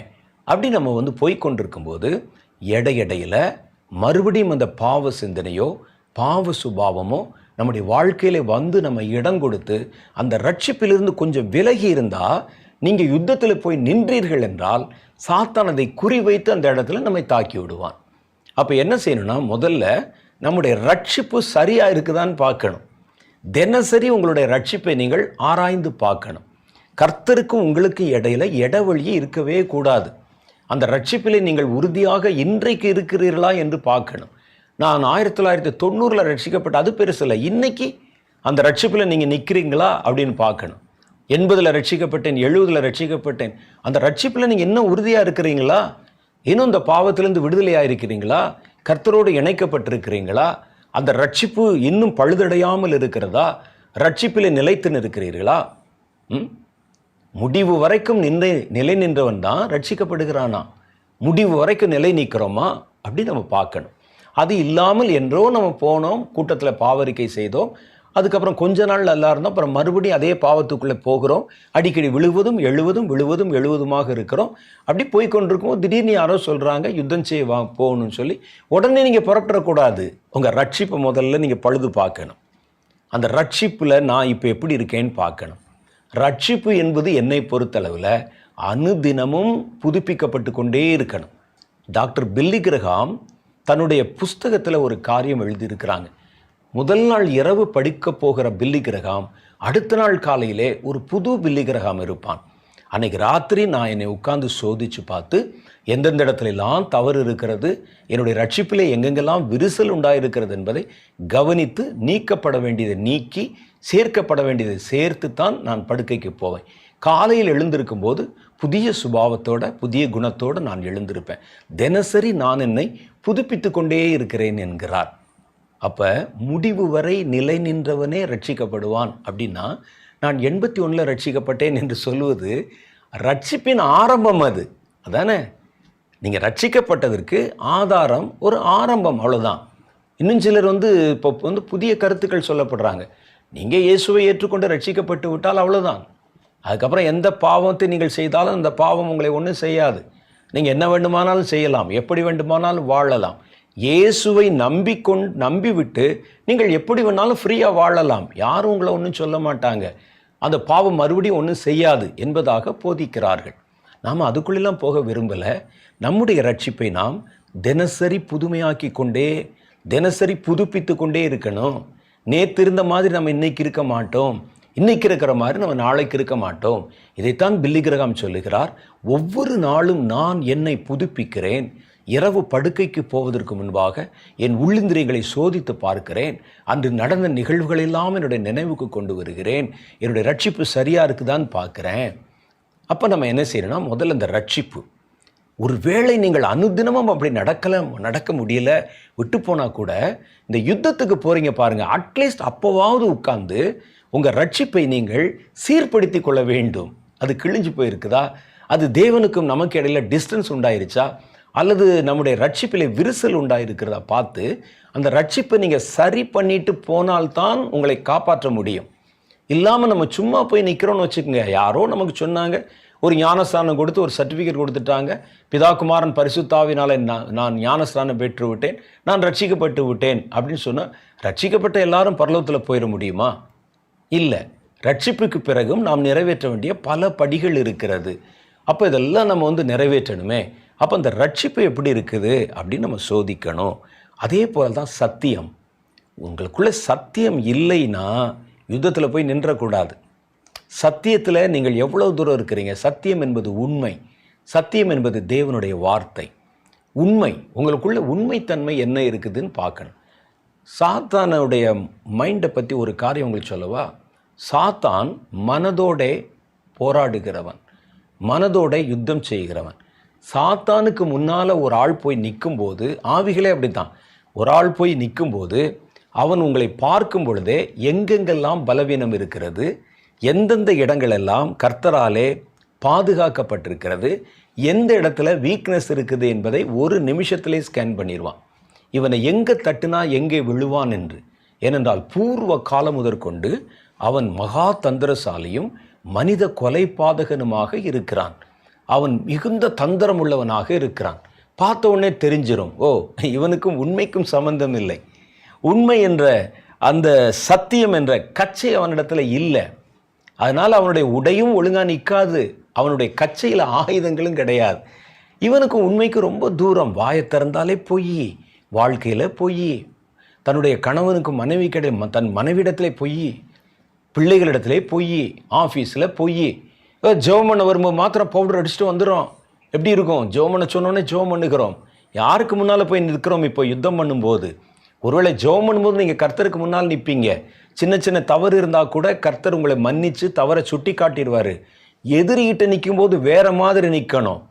எதிரி உங்களை மன்னிக்கவே மாட்டான். ஏனென்றால் எதிரி அழிக்கத்தானே வருகிறான். வசனம் அப்படித்தானே சொல்லுது. அவன் மலிந்த கொலைபாதகனாக இருக்கிறான். திருடன் திருடவும் கொல்லவும் அழிக்கவும் வருகிறானே அல்லாமல் வேறு ஒன்றுக்கும் வரமாட்டான். நீங்கள் கர்த்தருக்கு முன்னால் நிற்கிறீங்களே, அது மாதிரி போய் சாத்தானுக்கு முன்னால் நின்றக்கூடாது. கர்த்தருக்கு முன்னால் நிற்கும்போது வேற, நீங்கள் அவருடைய பிள்ளை. உங்கள் பலவீனம் இருந்தால் அதை பொறுத்து கொண்டு, அப்பா உங்ககிட்ட இந்த இருக்குது, இதை சரிப்படுத்திக்க, திருத்திக்கன்னு சொல்லுவாங்க. அவன் அப்படி இல்லை. ஒரு குறை தெரிஞ்சா, எந்த இடத்துல இடைவெளி தெரியுதோ கத்தி உள்ள விட்டுருவான். நம்மை கொல்லுவதுதானே அவனுடைய நோக்கம். அதனால் நம்ம எங்கே கவனமாக இருக்கணும்? நம்மை பாதுகாத்து கொள்ள வேண்டிய விஷயங்கள்லாம் பெர்ஃபெக்டாக இருக்குதான்னு பார்க்கணும். தன் வாழ்க்கையிலும் ஊழியத்திலும் வாக்கிலும் எங்கும் உண்மையில்லாத ஒரு மனிதன் போய் சாத்தானுக்கு எதிரான யுத்த களத்தில் நிற்க முடியாது. பார்த்த உடனே கண்டுபிடிச்சிருவான், இவனிடத்தில் அந்த உண்மை என்ற கச்சை இல்லை, அந்த கச்சையிலே ஆயுதங்களும் இல்லை, இவனை சுலபமாக நம்ம கீழே தள்ளிடலாம். சத்தியம் இல்லாதவன், தேவனுடைய சத்தியத்தினாலே நிரப்பப்படாதவன், வசனத்துக்கும் அவனுக்கும் தூரமானவன், வாழ்க்கையில் உண்மை இல்லை. வாழ்க்கையில் ஏன் நமக்கு உண்மைக்கு வேணும்னு சொல்கிறாங்க, பரிசுத்தம் வேணும்னு சொல்கிறாங்கன்னா, இந்த மாதிரியான தேவத்துவத்தின் காரியங்கள் எல்லாமே ஆவிக்குரிய பலத்தை கொடுக்கக்கூடிய காரியங்கள். ஏன் கர்த்தரை சாத்தானால் ஒன்றும் செய்ய முடியல அப்படின்னு பார்த்தா, தேவத்துவத்தின் காரியங்கள் இருக்குது பாருங்கள். கர்த்தருடைய பரிசுத்தம், ஞானம், மீட்பு, அப்படியெல்லாம் பல காரியம் இருக்குல்ல. இது எல்லாமே ஆவியிலே பலத்தையும் வெளிச்சத்தையும் அக்னியையும் உருவாக்கக்கூடியவை. அதனால தான் கர்த்தர் தாம் இருக்கிற மாதிரி நாமும் இருக்கணும்னு, நீ பரிசுத்தமாயிரு, உன்னை யாரும் தொட முடியாது, உண்மையாயிரு, உன்னை யாரும் தொட முடியாது, சத்தியத்தில் நிறைந்திரு, உன்னை யாரும் தொட முடியாது என்று கர்த்தர் நமக்கு ஏன் கற்பிக்கிறார்னா, இவையெல்லாம் உங்களை அறியாமலே உங்களுடைய ஸ்பிரிட்டில் ஒரு பலத்தை உண்டாக்கி கொண்டே வரும். நம்ம உண்மையும் சத்தியமாக நம்ம இருக்கும்போது. நீதி அதே மாதிரி தான். நீதியாய் நடக்காத ஒரு மனிதனுடைய மார்பு வெறுமையாய் சாத்தானுக்கு நேராக தெரிஞ்சிடும். அவன் பார்ப்பான், இவனிடத்துல நீதி இல்லை. அவன் வெளியே ஒன்று பேசுவான், உள்ளே ஒன்று பேசுவான். நிறைய இடத்துல நம்ம பார்த்துருக்குறோம். ஊழியக்காரர்களிடத்துல மேடையில் பார்க்கும்போது ஒன்று, உள்ளே பார்க்கும்போது ஒன்றா இருப்பாங்க. பல இடங்களில் பார்ப்போம். தாங்கள் இருக்கக்கூடிய ஊழியங்களில் துரோகம் பண்ணுகிறவர்களை பார்த்துருக்கிறோம். தன்னுடைய சபை போதகருக்கு, பாஸ்டருக்கு, நடத்துகிறவர்களுக்கு துரோகம் பண்ணுறவங்களை பார்த்துருக்கோம். நீதி என்பது இல்லை, அநீதி எங்கும் நிறைந்திருக்கிறது. அதெல்லாம் ஒரு பக்கம் செஞ்சுட்டு உணர்ச்சி வசப்பட்டு நம்ம யுத்தத்துக்கு போகணும், சாத்தானை எதிர்க்கணும்னு சொன்ன உடனே போய் நின்னீங்கன்னா உங்களை நீங்கள் செக் பண்ணாமல், டெஸ்ட் பண்ணாமல், கரெக்டாக இருக்கமான்னு யோசிக்காமல் நேராக போய் நின்னீங்கன்னா உங்களுடைய கவசத்தில் நிறைய ஓட்டை இருக்கும். எப்போவாவது ஒரு நேரம் நீதியாக நடப்பீங்க. ஒரு பணத்தை பார்த்தா நீதியை விட்டு விடுவீர்கள். நம்பி உங்கள் கையில் ஒரு காரியத்தை கொடுப்பாங்க, நம்பிக்கை துரோகம் செஞ்சிருவீங்க. செஞ்சுட்டு அந்த அநீதத்தின் கூலி அப்படின்னு வசனம் போடுறது பாருங்கள். அநீதத்தினுடைய கூலி. யூதாஸ் அப்படி தான் செய்தான். யூதாஸை நம்பி, யூதாஸ் திருடன்னு கர்த்தருக்கு தெரியும். அவருடைய கையில் பணப்பையை கொடுத்திருந்த போது அவன் அதை அநீதத்தின் கூலி கர்த்தரை கொண்டு காட்டி கொடுத்து அந்த அநீதமான காரியத்தை செஞ்சான். இந்த அநீதியெல்லாம் செய்யும்போது உங்களுக்கு தெரியாது, உங்களுடைய வெளி வாழ்க்கை நல்ல கனமாக கட்டப்படுவது போல தோற்றமளிக்கும். ஒருத்தனை ஏமாற்றி, ஒரு லஞ்சம் வாங்கி, ஒரு பணத்தை சம்பாதித்து, அல்லது மற்றவர்களை ஏமாற்றி துரோகம் செய்து நமக்கு பணத்தை சம்பாதிக்கும் போது வெளியே நீங்கள் பலவான்கள் போல இருப்பீங்க. ஆனால் உள்ள உங்கள் ஸ்பிரிட் என்ன ஆகும் தெரியுமா? அது அப்படி வீக்காகி வீக்காகி வீக்காகி கர்த்தருக்கு முன்னால் நிற்க முடியாத அளவுக்கு, அல்லது சாத்தானுக்கு முன்னால் நிற்க முடியாத அளவுக்கு ரொம்ப க்ஷீணமடைந்து பலவீனமாகிவிடும். இவர்கள் என்ன செய்வாங்க? எங்கேயாவது ஒரு இடத்துல இந்த யுத்தத்தை குறித்த செய்தி கேட்டாலோ அல்லது யுத்தத்தை குறித்த காரியங்களை கேட்டாலோ உணர்ச்சி வசப்பட்டுருவான். ஓ, சாத்தானை நம்ம விடக்கூடாது, சாத்தான் மனிதக்குள்ள எதிரி, எல்லாம் கரெக்ட் தான். ஆனால் முதல்ல அங்கே போய் நிற்கிறதுக்கு முன்னால் நீங்கள் உங்களை தகுதிப்படுத்தணும். அதனால தான் அங்கே சொல்கிறாங்க, நீங்கள் அவனை எதிர்க்கிறதற்கு முதல்ல சர்வாயுத வர்க்கத்தை எடுத்துக்கொள். முதல்ல உனக்குள்ள அந்த ஆயுதங்களை தரித்துக்கொள். சும்மா போய் நின்றாத, யாரோ சொல்கிறாங்கன்னு சொல்லி போய் நின்றாத. முதல்ல கவனி. நீ யுத்தம் செய்வது நல்லது, யுத்தம் செய்ய வேண்டும், தீங்கு நாளில் யுத்தம் செய்யணும். ஆனால் யுத்தம் செய்வதற்கு முறை இருக்கிறது, எப்படி செய்யணும்னு ஒரு முறை இருக்கிறது. அப்போ என்ன செய்யணும்னா, இந்த சுபாவங்களில் முதல்ல நீங்கள் உங்களை வளர்த்து கொள்ள வேண்டும். என்னென்ன சுபாவம் சொல்லுது பாருங்கள். உண்மை, சத்தியம், நீதி, அப்புறம் தேவனுக்கு நேராக ஆயத்தமாக எப்பொழுதும் காத்திருக்கிற ஆயத்தம், ரட்சண்யம். ரட்சண்யம் என்பது நான் ஏற்கனவே சொன்ன மாதிரி தினசரி நிறைவேற்றப்பட வேண்டிய ஒரு ஆவிக்குரிய கடமையாக இருக்கிறது. உங்கள் ரட்சிப்பை தினம் நீங்கள் கவனிச்சுக்கிட்டே இருக்கணும். நான் ரட்சிக்கப்பட்டேன், இன்றைக்கி அந்த ரட்சிப்பில் இருக்கிறேன்னா அந்த ரட்சிப்பில் தேவனுக்கும் எனக்கும் இடையில் ஏதாவது விரிசல்கள் உண்டாயிருக்கிறதா, அந்த ரட்சிப்பு ஏதாவது குறைந்திருக்கிறதா, இதெல்லாம் நம்ம பார்த்துக்கிட்டே இருக்கணும். அப்போ தேவனுக்கும் எனக்கும் இடையில் ஏதாவது பிரிவினைகளை கொண்டு வருகிற, தேவன் விரும்பாத காரியங்களை நான் தொடர்ந்து செய்து கொண்டிருக்கிறேன்னா அதெல்லாம் என்னுடைய ரட்சணியத்தில் விழுந்த ஓட்டைகள். அப்படி விழுந்துடும், அந்த ரட்சணியமே பலவீனமாகிவிடும். அப்போ இதெல்லாம் நம்ம சரியாக இருக்குதான்னு நம்ம யோசித்து பார்க்கணும். அதை பார்த்துட்டு தான் நம்ம யுத்தத்துக்கு கடந்து போகணும். கடைசி அடுத்து பாருங்கள், ஆயுதங்கள், பயன்படுத்தக்கூடிய ஆயுதங்கள். கர்த்தருடைய வசனம். கர்த்தருடைய வசனத்தினால, வசனம் என்னும் ஆவியின் பட்டயத்தை எடுத்துக்கொள்ளுங்கள் என்று வேதத்தில் எழுதியிருக்கு. கர்த்தருடைய வசனத்தை நீங்கள் பார்த்தீங்கன்னா, முதல்ல நம்ம பார்த்தது முழுதும் நம்மை ஆயத்தப்படுத்தி கொள்ளுகிற காரியங்கள். அதில் சொல்லப்பட்டிருக்கிற காரியம் எல்லாமே உங்கள் சுபாவத்திலையும் குணத்திலையும் உறைந்து பதிந்து விட வேண்டும். உண்மை இல்லாதவன் யுத்தம் செய்ய லாயக்கில்லாதவன். அப்போ யுத்தத்துக்கு போகிறதுக்கு முன்னால் ஜெபம் பண்ணுறீங்கள்ல, அந்த ஜெபம் உங்களை ஆயத்தப்படுத்தி கொள்வதற்கான ஜெபமாக இருக்கணும். உங்களை சோதித்து பார்த்து நமக்கு என்னென்ன இருக்குது, என்னென்ன குறையுதுன்னெலாம் பார்த்து உங்களை தகுதிப்படுத்தி கொண்டு தான் நீங்கள் போகணும். யுத்தத்துக்கு கூப்பிட்றாங்க, சைரன் கொடுக்குறாங்கன்னு சொன்ன உடனே அப்படியே யாராவது யுத்த வீரன் எழுதி போவானான்னு பாருங்கள். சைரன் அடித்த உடனே வேக வேகமாக தன்னுடைய ஷூவை மாட்டிக்கொண்டு தன்னுடைய ஆயுதங்களை எடுத்துக்கொண்டு அப்புறம் தான் யுத்தத்துக்கு போக முடியும். நம்ம சும்மா தூங்குவதும், தூங்கி வழிவதும், ஏதாவது பேசி கொண்டிருப்பதும், மன விருப்பத்தின்படி ஏதாவது செய்வதும், உண்மையில்லாத வாழ்க்கை வாழ்வதும், அநீதத்தின் கூலியை சம்பாதிப்பதும், ரட்சணியத்தை துறந்து இருப்பதும், எல்லாத்தையும் செஞ்சுட்டு நம்ம யுத்தம் பண்ண போகிறேன்னு புறப்பட்டா நஷ்டம் நமக்கு தான் உண்டாகிவிடும். அதனால தான் இதெல்லாம் கவனிக்கணும். யுத்தம் செய்கிறவர்கள் தங்களுடைய வாழ்க்கை வித்தியாசமாக இருக்கணும். இராணுவ வீரர்கள் வாழ்க்கை வித்தியாசமானது தானே. அவங்க தங்களை பலப்படுத்தி கொள்வதில் தானே அதிக கவனம் செலுத்துகிறாங்க. நம்முடைய பலம் என்பது, ஆவிக்குரிய பலம் என்பது இதில் அடங்கி இருக்கிறது. அப்போ இதை நீங்கள் ப்ராக்டிஸ் பண்ணிகிட்டே இருக்கணும். அப்போ தான் நீங்கள் யுத்தத்துக்கு ஆயத்தமாக முடியும். ரெண்டாவது பார்க்குறோம், அட்டாக் பண்ணக்கூடிய ஆயுதங்கள். ஒரு சாத்தானை எதிர்த்து சண்டை செய்யக்கூடிய ஆயுதங்கள். அந்த ஆயுதத்தில் என்ன வருதுன்னு கேட்டால் கர்த்தருடைய வசனம் வருது. கர்த்தருடைய வசனத்தில் எல்லாமே இருக்குது. பாருங்கள், நான் இதை குறித்து கொஞ்சம் உங்களுக்கு சொல்ல விரும்புகிறேன். வேத புஸ்தகத்தில், பைபிளில் இருக்கிற எல்லாமே கர்த்தருடைய வசனம் என்று நீங்கள் நினைத்து விடக்கூடாது. வேதத்தில் என்னடா அப்படி சொல்கிறான்னு யோசிக்காதீங்க. நல்லா தானே பேசிகிட்டு இருந்தார், என்ன ஆச்சுன்னு சொல்லி. சில ஆட்களை பார்த்தீங்கன்னா இந்த பைபிள் அட்டை கூட புனிதமானது, தலைக்கு வச்சு படுத்தா சொப்பனை வராதுன்னு நம்புகிறவங்களாம் இருக்கிறாங்க. ஆனால் அப்படி அல்ல, வேத புஸ்தகத்தில் கர்த்தர் பேசின வார்த்தைகளும் இருக்கிறது, மற்றவர்கள் பேசின, மன்னர்கள் பேசின வார்த்தைகளும் இருக்கிறது, நல்லவன் பேசின வார்த்தையும் இருக்கிறது, பொல்லாதவர்கள் பேசின வார்த்தையும் இருக்கிறது. அதில் பார்த்தீங்கன்னா இந்த சனகிரிப் என்று போன்றவன் வந்து கர்த்தருடைய ஜனங்களை பகைத்து பேசின, யூதாஸ் பேசினதும் இருக்குது, பேதுரு பேசினதும் இருக்குது, ஏன் சாத்தான் பேசினதும் இருக்குல்ல. அப்போ இந்த வசனங்களில் முதல்ல நீங்கள் கர்த்தருடைய வசனங்களை மாத்திரம் கண்டுபிடிக்கணும். அதுதான் பலமானவைகள். கர்த்தர் வாய் திறந்து பேசுகிறார் பாருங்க, அந்த வார்த்தைகள். வேத புஸ்தகம் உங்களுக்கு ஒரு முறையான ஒரு சரித்திரத்தையும் முறையான சம்பவங்களையும் வெளிப்படுத்தி விளக்கி சொல்வதற்காக எல்லா நிகழ்வுகளையும் உள்ளே எழுதி வைத்திருக்கிறது. அதில் கர்த்தர் பேசுனதும் இருக்குது, ஒரு விசுவாசி பேசுனதும் இருக்குது, ஒரு அவிசுவாசி பேசுனதும் இருக்குது. சரித்திரத்தை சொல்லணும் இல்லை, என்னென்ன நடந்துச்சுன்னு. நெபுகாத்நேச்சார் பேசுனதும் இருக்குது, கேப்ரியல் பேசுனதும் இருக்குது, ஒரு தானியேல் பேசுனதும் இருக்குது, எல்லாமே கலந்துருக்கு. அப்போ நீங்கள் வசனம் என்று சொன்ன உடனே அதில் நாம் சொல்லுவது கர்த்தருடைய வசனம், கர்த்தருடைய வாயிலிருந்து பிறந்த வசனங்கள். இந்த வசனங்கள் தான் என்ன செய்யும் அப்படின்னு கேட்டால், சாத்தானுக்கு எதிராக யுத்தம் செய்யும். வசனத்தை வைத்து யுத்தம் செய்ய முடியுமா? சாத்தானை ஜெயிக்க முடியுமா? ஜெயிக்க முடியும். ஆனால் அது கர்த்தருடைய வசனமாக இருக்கணும், கர்த்தர் பேசின வசனமாக இருக்கணும். அதில் எந்தெந்த வசனம் எல்லாம் யுத்தத்திலே பயன்படுத்த முடியும் என்பதை நீங்கள் கவனித்து அதை குறித்து வச்சுக்கிறணும். அந்த வசனங்களை கொண்டு தான் நீங்கள் அந்த காரியத்தை செய்ய முடியும். வசனத்திலே நடந்த ஒரு சண்டையை பற்றி நான் சொல்லவா? இதில் எதிராளியும் வசனத்தை வச்சு சண்டை போடுறான், கர்த்தரும் வசனத்தை வச்சு சண்டை போடுறாங்க. ஒரு வேத வசனத்தை வைத்து நடந்த ஒரு சண்டையை பற்றி கர்த்தருடைய வேதம் சொல்லுகிறது.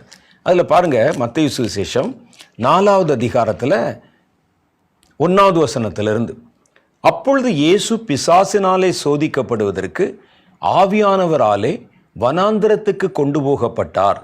அவர் இரவும் பகலும் 40 நாள் உபவாசம் இருந்த பின்பு அவருக்கு பசி உண்டாயிற்று. அப்பொழுது சோதனைக்காரன் அவரிடத்தில் வந்து, நீர் தேவனுடைய குமாரனே ஆனால் இந்த கல்லுகள் அப்பங்களாகும்படி சொல்லும் என்றான். அவர் பிரதியுத்தரமாக, மனுஷன் அப்பத்தினாலே மாத்திரமல்ல கர்த்தருடைய வாயிலிருந்து புறப்படும் ஒவ்வொரு வார்த்தையினாலும் பிழைப்பான் என்று எழுதியிருக்கிறதே என்றார். அப்போ பாருங்க, அவன் பேசினதும் வசனம்தான். ஆனால் அந்த வசனத்தை இவருடைய ஈகோவை தூண்டுவதற்கு பயன்படுத்துகிறான். பயன்படுத்தி, நீங்கள் கடவுளுடைய பிள்ளைன்னா, கடவுளுடைய குமாரன் என்றால் ஏன் பசியில் கிடக்கணும்? 40 நாள் சாப்பிடாம இருந்து இந்த கல்லெல்லாம் உங்களால் அப்பமா மாற்ற முடியுமே? மாற்ற முடியும். ஆனால் சாத்தான் அவருடைய ஈகோவை தூண்டுகிறான். பாருங்கள், இயேசு செய்த அற்புதங்களில், இயேசு மனிதர்களுக்கு செய்த அற்புதங்களில் எதையும் தனக்கென்று அவர் செய்து கொள்ளவில்லை. சிலுவையிலிருந்து இறங்கி வா என்றார்கள், அவர் இறங்கி வரவில்லை. அவருடைய விசுவாசத்தை பலப்படுத்துவதற்கும் சில காரியங்களை மாத்திரம் 1-2 சம்பவங்களில் கர்த்தர் தம்முடைய வல்லமை வெளிப்படுத்தி இருக்கிறார், அவ்வளோதான். அவரை ஒரு முறை மலை உச்சியிலிருந்து தள்ளுவதற்கு கொண்டு போகும்போது அவர் நடுவிலிருந்து அவர் மறைந்து போய்விட்டார், அது ஒன்று. 2வது பாருங்கள், சமுத்திரத்தில் அவர் நடந்து வந்தார், அது சீஷர்களுடைய விசுவாசத்தை பலப்படுத்துவதற்காகத்தான். அப்போ கர்த்தர் தனக்கென்று, அவர் மனிதர்களுக்கென்று பெற்றுக்கொண்ட வரத்தை தனக்கென்று பயன்படுத்தி கொள்ளவில்லை. அவர் தனக்குன்னு வேணும்னா அவர் என்ன வேணாலும் செய்து கொள்ளலாம். ஆனால் சாத்தான் வந்து இங்கே என்ன சொல்கிறான்? அவருடைய ஈகோவை தூண்டிவிட்டு, உமக்கு பசி எடுத்தால் இந்த கல்லுகள் அப்பங்களாகும்படி செய்யலாமே, உங்கள்கிட்ட தான் எல்லா பவர் இருக்கே என்று சொல்லி அவரை வீணாக அந்த காரியத்தை செய்யும்படிக்கு வற்புறுத்தினான். அவன் சொன்னதும் வசனம்தான்.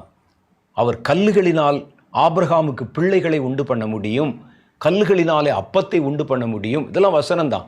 அந்த வசனத்தை எடுத்து தான் அவன் சண்டை செய்கிறான். பாருங்கள், 2 பேரும் கத்தி சண்டை பண்ணுற மாதிரி. அவன் கையிலையும் வசனம் இருக்குது, ஆனால் தப்பான அர்த்தத்தோடு பயன்படுத்துகிறான்.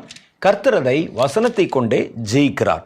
அப்போ அவர் என்ன சொல்லுகிறார் என்றால், மனுஷன் அப்பத்தினாலே மாத்திரமல்ல கர்த்தருடைய வாயிலிருந்து புறப்படும் ஒவ்வொரு வார்த்தையினாலும் பிழைப்பான் என்று எழுதியிருக்கிறதே என்று அவர் வசனத்தை வச்சு சண்டை பண்ணுகிறார்.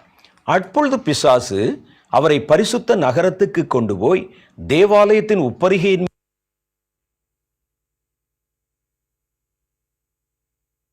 மேல் அவரை நிறுத்தி, நீர் தேவனுடைய குமாரனானால் தாழ குதியும்,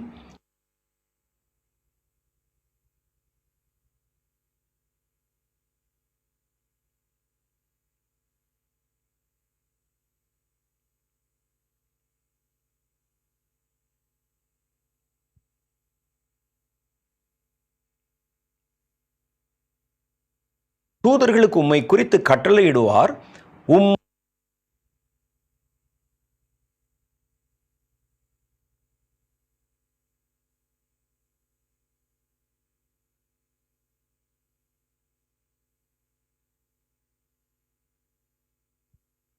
எழுதியிருக்கிறதே என்றான். இப்ப இவர் எழுதியிருக்குன்னு சொன்னோடனே அவனும் பாருங்க அந்த வசனத்தை எடுத்துக்கொண்டு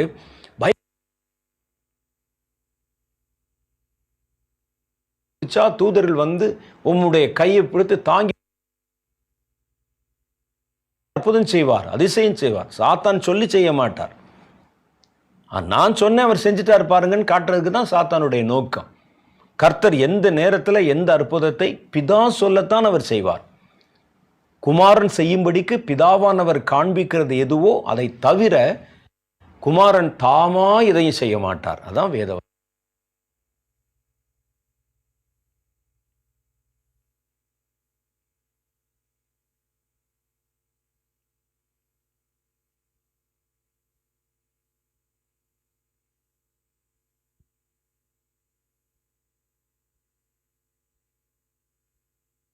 சொன்னார். குமாரன் செய்யும்படி பிதா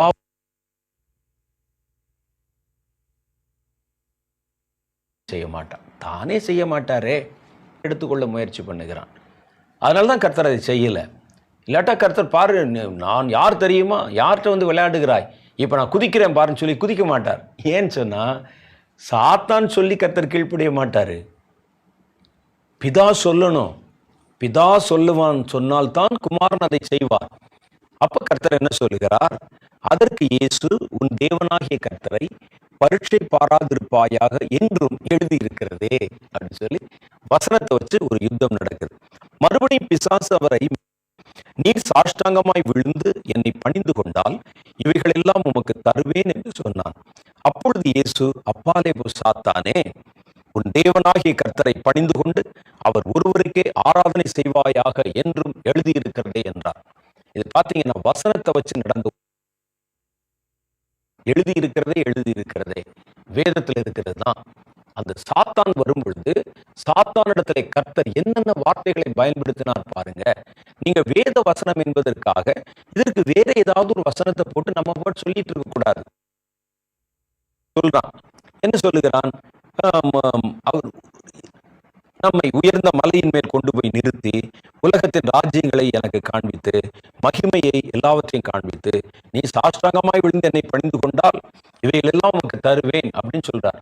நான் என்ன செய்யணும்?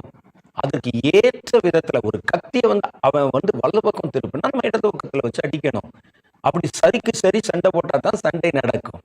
நான் வசனத்தை வைத்து சண்டை செய்ய போகிறேன் என்று நான் வேற ஏதாவது ஒரு வசனத்தை எடுத்துக்கொண்டு நீங்கள் உலகத்துக்கு வெளிச்சமாய் இருக்கிறீர்கள், மலையில் இருக்கிற பட்டணம் மறைந்திருக்க மாட்டாதே அப்படின்னு சொல்லி வச்சுங்களேன், சாத்தானுக்கு தெரிஞ்சிரு, இவன் டம்மி பீஸு, இவனால நம்ம ஒண்ணு எதிர்க்க முடியாது, இவனுக்கு பட்டயத்தை பயன்படுத்த தெரியவில்லை. பட்டயம் நம்ம கையில் இருப்பது பெரிதல்ல, பட்டயத்தை பயன்படுத்த தெரியணும். இயேசு எப்படி பயன்படுத்தினார் பாருங்கள். இயேசு எப்படி எந்த இடத்துல எப்படி சாத்தானுக்கு எதிராக அந்த பட்டயத்தை பயன்படுத்தினார் பாருங்க. இதெல்லாம் கற்றுத்தரத்தான் பரிசுத்தாவின் அபிஷேகம். ஆவியின் பட்டயம் வசனம் என்று நமக்கு தெரியும். வசனத்தினால், சாட்சியின் வசனத்தினால் அவனை ஜெயித்தார்கள் என்றும் தெரியும். அப்ப இந்த வசனத்தை எப்படி பயன்படுத்துவதுன்னு நமக்கு தெரியாது. சாத்தான் வரும் பொழுது எந்த நேரத்துல எந்த வசனத்தை கொண்டு அவனை எதிர்க்க வேண்டும் என்று தெரியாது. வசனம் தானே என்று எடுத்துக்கொண்டு ஏதாவது ஒரு வசனத்தை தப்பான இடத்துல பயன்படுத்திடக்கூடாது. சண்டை, நீங்க உங்க கை கொஞ்சம் தாழ்ந்தால் அடுத்த நிமிஷம் நம்முடைய கழுத்துல கத்தி இறங்கிரும். அப்ப அந்த டெம்போ விடாம, அந்த டென்ஷன் விடாம அந்த போர் வந்து உக்கிரமாக நடத்தப்பட வேண்டும். அதைத்தான் வேதம் விரும்புகிறது. அப்ப இதை செய்ய வைக்கணுமே. நமக்கு நம்ம கண்ணுக்கு பார்த்தா பைபிள் இருக்கிற எல்லாமே கர்த்தருடைய வசனம் மாதிரி தானே தெரியுது. எதை எந்த இடத்துல எப்படி பயன்படுத்தணும்னு தெரியணுமே. இதுக்கு தான் பரிசுத்தாவின் அபிஷேகம். இந்த பரிசுத்தாவின் அபிஷேகம் வரும் பொழுது எதை நீங்கள் எப்படி பயன்படுத்த வேண்டும் என்பதை அது நமக்கு கற்பிக்கிறது. அடுத்து கர்த்தருடைய நாமம், ஒளியின் ஆயுதங்கள். ஒளியின் ஆயுதங்கள்னா என்னென்ன? ரொம்ப சிம்பிள் பாருங்க. தேவ சுபாவத்துக்கு கிடைத்த காரியங்கள் எல்லாமே ஒளியின் காரியங்கள் தான். ஆவிக்குரிய அந்த கனிகள் இருக்கு பாருங்க, அன்பு, சந்தோஷம், சமாதானம். அப்ப தேவத்துவத்துக்கு அடுத்த காரியம் பரிசுத்தம், நீதி, மகிமை, இதெல்லாமே வெளிச்சம்தான். கர்த்தத்துவத்தின் கர்த்தருடைய காரியங்கள் எல்லாமே வெளிச்சம்தான். ஏனென்றால் கர்த்தர் ஒளியாய் இருக்கிறார் என்று வேதம் சொல்லுகிறது. உலகத்திற்கு ஒளியாய் இருக்கிறார். அவரிடத்திலிருந்து வருகிற எல்லாமே வெளிச்சமும் ஒளியுமாக இருக்கிறது. இந்த ஒளி என்ன செய்யும்னா சத்தம் இல்லாமல் இருளை துரத்தி விடும். சண்டை கிடையாது, கத்த வேணாம். இந்த வெளிச்சம் வந்தாலே போதும், வெளிச்சம் உங்களிடத்திலிருந்து புறப்பட்டாலே போதும், இருள் சொல்லாமல் கொள்ளாமல் விலகிவிடும். அதனால்தான் நீங்கள் வெளிச்சத்தின் பிள்ளைகளாக நடந்து கொள்ளுங்கள் என்று கர்த்தருடைய வேதம் சொல்லுது. அப்போ இதெல்லாம் நம்ம வச்சிருக்கணும். இதை எப்படி பயன்படுத்த வேண்டும் என்பதை நாம் தெரிந்திருக்கணும். கர்த்தருடைய நாமமும் அப்படித்தான். அதுக்கு பிறகு நம்ம யுத்தத்தை குறித்து கவனமாய் செயல்பட வேண்டிய காரியம் என்னன்னு கேட்டால், யாரோடு யுத்தம் என்பதை முதல்ல தீர்மானித்து கொள்ள வேண்டும். யுத்தத்தின் ரகசியம் அங்கே தான் இருக்குது. இப்போ யார்கிட்ட சண்டை போட போகிறோம், இதுக்கு என்ன ஆயுதத்தை எடுக்கணும், இது உள்நாட்டு சண்டையா வெளிநாட்டு சண்டையா அப்படிங்கிறதெல்லாம் நீங்கள் ரொம்ப தீர்மானமாக பார்த்து கொள்ளணும். அதுக்கு என்ன சொல்லுவாங்கன்னா, உங்கள் எதிரியை முதல்ல தீர்மானியுங்கள். உங்கள் எதிரி யார் அதை ஃபிக்ஸ் பண்ணுங்கள். நீங்கள் முதல்ல இவன் தான் எதிரி அப்படின்னு நீங்கள் ஃபிக்ஸ் பண்ணுங்கள். சில ஆட்களை நீங்கள் பார்த்தீங்கன்னா எதிரி யாருன்னு தெரியாமல் கையில் பட்டையும் கெடுத்தோன்னே பார்க்குற ஆளோடலாம் சண்டை போட்டுக்கிட்டு இருப்பான். ஒரு ரட்சிக்கப்பட்டு விட்டால் பார்க்குற ஆளோட தான் சண்டை போட்டுக்கொள்வான். ஒரு போதகிட்ட பேசினாலே ஒரு முறைச்சிக்கிட்டு தான் பேசுவான். ஒரு ஊழியக்காரன்ட்ட பேசினா அவனுக்கு யார் எதிரின்னு தெரியல. தன்னுடைய சுய நீதி பெரிதாக இருக்கிறனால யாரை பார்த்தாலும் எதிரியாக தெரியும். நீங்கள் பார்ப்பீங்களே சில ஆட்களை பார்க்குறவெல்லாம் கடிச்சு வச்சுக்கிட்டு இருப்பான். நமக்கு எதிரி யார் என்பதை முதல்ல நீங்கள் ஃபிக்ஸ் பண்ணணும். இல்லாட்டா உங்களால் சண்டை பண்ண முடியாது. கொஞ்ச நாட்களில் உங்கள் கைகளில் கொடுத்த ஆயுதத்தை நீங்கள் இழந்து விடுவீர்கள். யுத்தத்தில் தலைக்குப்புற விழுந்து விடுவீர்கள். இது யுத்த களம் இல்லையா? அப்போ முதல்ல நம்ம என்ன செய்யணும் அப்படின்னா, உங்களுடைய எதிரியை நீங்கள் ஃபிக்ஸ் பண்ணுங்கள். யார் அந்த எதிரி அப்படின்னு ஃபிக்ஸ் பண்ணுங்கள். எதிரி ஃபிக்ஸ் பண்ணாத ஆள் யார் தெரியுமா? சவுல். சவுலுடைய கையிலே கர்த்தர் அதிகாரத்தை கொடுத்தார், பட்டயத்தை கொடுத்தார். அந்த நாட்களில் இராணுவத்தில் பெரிய அளவில் ஆயுதங்கள் எல்லாம் கிடையாது. சவுல் யோனத்தான் கையில் தவிர யார் கையிலும் ஆயுதம் இல்லை என்று வேதம் சொல்லுகிறது. அவங்க 2 பேர் தான் ஈட்டியை பிடிச்சிட்டு போகிறாங்க. இதெல்லாம் கர்த்தர் எதுக்கு கொடுத்தாருன்னா, இஸ்ரவேல் ஜனங்களை பெலிஸ்தீரின் கையிலிருந்து காப்பாற்றுவதற்காக. அதுதான் கர்த்தர் கொடுத்து, நீங்கள் அவனோட போய் சண்டை போடுங்கன்னு கொடுத்தாரு. இராணுவத்தை கொடுத்தாரு. ஜனங்கள் அவனை பின்தொடர்ந்து வந்தாங்க. முதல்ல சரியாக தான் போயிட்டு இருந்தான். அடுத்து என்ன நடந்தது பார்த்தீங்கன்னா, இராணுவத்தை வைத்துக்கொண்டு, தன் ஆயுதத்தை வைத்துக்கொண்டு, அதிகாரத்தை வைத்துக்கொண்டு, படை பலத்தை வைத்துக்கொண்டு பெலிஸ்தனை துரத்த வேண்டியவர் தாவீதை துரத்தினார். பாருங்க, அவருக்கு எதிரி யாருன்னு தெரியல. அபிஷேகம் பண்ணப்பட்டவனை துரத்த ஆரம்பித்தார். இராணுவமே வருது. தாவீதுக்கே கன்ஃபியூஷன். ஒரு தெள்ளு பூச்சியவார் ராஜா தேடி வந்தார் என்று கேட்கிறார். அவர் சின்ன பையன், என்னைய பிடிக்கிறதுக்காயா இராணுவத்தை போட்டுட்டு ஓடி வந்த என்று.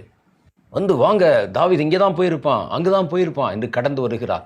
அது ஒரு சத்துரு, அது ஒரு பிசாசு.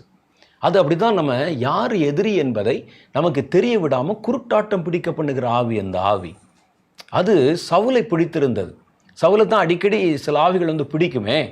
பிடிச்சி அவன் நுரை தப்பி கீழே விழுவதும் அந்த ஆவினாலே பலவீனப்படுத்தப்படுவதும் பார்த்துருக்குறோம். நீங்கள் நல்லா பாருங்கள். இந்த ஆவியை இதை நான் பின்னால் சொல்லணும் உங்களுக்கு, நான் முன்னாலே கொஞ்சம் லேசாக சொல்கிறேன். இந்த ஆவியை தாவீது ஏற்கனவே ஜெயித்திருந்தார். அவன் அந்த ஆவியிலே பிடிக்கப்படும் போது தாவீது தன்னுடைய இசைக்கருவி எடுத்து நேர்த்தியாய் வாசிக்கும் போது இந்த ஆவி சவுலை விட்டு விலகி போய்விடும். ஏன்னா தாவீதுடைய இசை திறமையினால் மாத்திரமல்ல, தாவீதின் மேல் கர்த்தருடைய அபிஷேகம் இருந்தது. தாவீதினுடைய வாழ்க்கையிலே கர்த்தருடைய வெளிச்சம் நிரம்பி இருந்தது. தாவீது ஆவிகளுக்கு எதிராக யுத்தம் செய்யும்படி கர்த்தரால் தேர்வு செய்யப்பட்டிருந்தான். அப்போ அதனால் அவரை பார்த்த உடனே, ஒரு வாசித்த உடனே இந்த ஆவி வெளியே ஓட ஆரம்பிச்சிருது. அதனால் இப்போ பாருங்கள், அவரை துரத்தும்படிக்கு பின்னாலேயே விரட்டி கொண்டு வருகிறான். கடைசியில் பிடிச்சாச்சு, தாவீதை பிடிச்சாச்சு. தாவீது கேட்கிறார், ஒரு சின்ன தெள்ளு பூச்சியை தேடியா ராஜா இத்தனை இராணுவங்களை அழைத்து கொண்டு வந்தார் என்று கேள்வி கேட்கிறார். கேட்ட உடனே, ஓ என் மகனாகிய தாவீதே, ஏன் இப்படி மாறினார் தெரியுமா உங்களுக்கு? ஏன் மாறினார்? அவ்வளோ தூரம் இவத்துக்கு தானே விரட்டிட்டு வந்தார். அங்கே மகனாகிய தாவீதுன்னு 2 பேரும் கட்டி சேர்ந்து பிடிச்சி அழுவாங்க. கழுத்தை கட்டி கொள்ளுவார். நீ உன் வழியே போ, நான் என் வழியே போகிறேன் என்பார். ட்ராமா. ஏன் தெரியுமா? தாவீதுக்கு முன்னால் வந்த உடனே சவுலை பிடித்திருந்த பிசாசு விலகிரும். விலகினவுடனே தன்னுடைய சுய நிலைமைக்கு வந்து விடுவான். தாவீது எல்லாம் விரட்டி வந்தேன் அப்படின்னு மனம் மாறிடுவான். தாவீது அப்புறம் கொஞ்சம் தூரம் அப்புறம் போன உடனே மறுபடியும் இந்த பிசாசு சவுலை பிடித்து விடும். ஒரு 10 ஸ்டெப் பின்னால் திரும்பினவன், இப்போ யார் தாவீதுகிட்டே பேசிக்கிட்டு இருந்தேன்? ஆமாம் ராஜா, ஏன் விட்டேன், வா மறுபடியும் என்று சொல்லி மறுபடியும் தாவீதை விரட்டுவாங்க. அப்போ பாருங்கள், ஒரு மனிதனுக்கு ஏன் இந்த குழப்பம்? நம்ம ஏற்கனவே பார்த்தோமே, ஒருவர் பட்டயத்தை ஒருவருக்கு விரோதமாய் திருப்பும்படி யோசபாத்தின் காலத்தில் கர்த்தர் ஒரு குழப்பத்தை கொடுத்த மாதிரி, இவன் பாருங்க, யாரை எதிர்ப்பது, யாருக்கு எதிராக போராடுவது என்பது கூட தெரியாமல் தாவீதை துரத்துவதற்கு பயன்படுத்தினான். அப்போ யுத்தத்தில் முதல்ல நம்ம தெரிந்து கொள்ள வேண்டிய காரியம், உங்கள் எதிரியை யார் என்பதை தெளிவாக தீர்மானியுங்கள். இதுக்கு தான் கர்த்தர் இந்த வரத்தை கொடுத்திருக்கிறார், நீதியை கொடுத்திருக்கிறார், வசனத்தை கொடுத்திருக்கிறார். உன் சொந்த சகோதரனை அல்ல, சக ஊழியக்காரனை அல்ல, சபையை எதிர்ப்பதற்கல்ல. அதெல்லாம் பேசினா எங்கள் பாஸ்டர் பேசவே முடியாது, இது இல்லை வீரம். நீ சாத்தானுக்கு முன்னால் நிற்கணுமே, அதானே. இதான் இந்த மாதிரி நிறைய காரியங்கள் நம்ம நாளைய தினம் சந்திக்கும் போது இன்னும் சில காரியங்களை பற்றி நான் சொல்ல போகிறேன். அந்த அனாயிண்டிங்கில் தேவன் நமக்கு வைத்திருக்கிற யுத்த அபிஷேகத்தில் என்னென்னலாம் இருக்கிறது, அதை நம்ம எப்படி பயன்படுத்தணும் என்பதையும் நாம் இனி அடுத்து வரக்கூடிய நிகழ்ச்சிகளில் பார்க்க போகிறோம். இப்போ நம்ம தலைகளை தாழ்த்தி ஒரு சின்ன ஜெபம் பண்ணுவோம்.